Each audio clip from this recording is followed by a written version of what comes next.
a vu accueillir des esclaves, il n'y a pas une trace de leur passage. Une habitation sucrière sans esclavage. Ce n'est pas un oubli, c'est un effacement. J'ai vu cette vidéo TikTok d'une femme qui visite l'habitation Clément en Martinique. Et elle dit, comme vous l'avez vu, que comment vous pouvez m'expliquer qu'une maison qui a vu accueillir des esclaves, il n'y a pas une trace de leur passage. Et je vais le dire très clairement.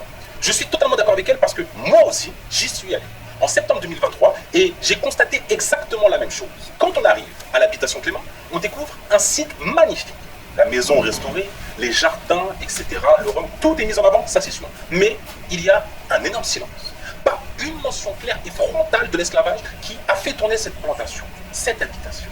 Pas une trace matérielle visible, pas de cases d'esclaves conservées, pas d'outils de travail forcés exposés, pas de panneaux non plus rappelant la réalité brutale de ceux qui ont fait la richesse de cet endroit. Et ce silence, il n'est pas anodin.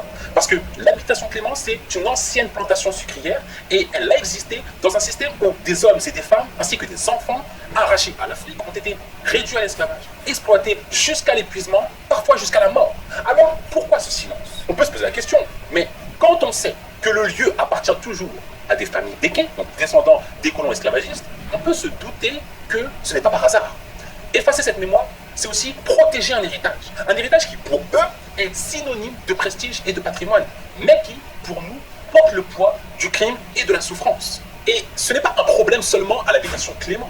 En Martinique, en Guadeloupe, dans toute la Caraïbe, trop d'anciennes plantations sont aujourd'hui transformées en sites touristiques où l'on parle de rhum, de jardins botaniques et de belles demeures, mais pas du système esclavagiste qui a permis leur existence. Alors oui, je comprends et je valide à 100% l'indignation de cette femme sur TikTok. Parce qu'en 2023, comme je l'ai dit, j'ai moi-même fait cette expérience et j'ai moi-même fait le tour de cette habitation. J'ai cherché une trace, un mot, une photo, une reconstitution, rien du tout.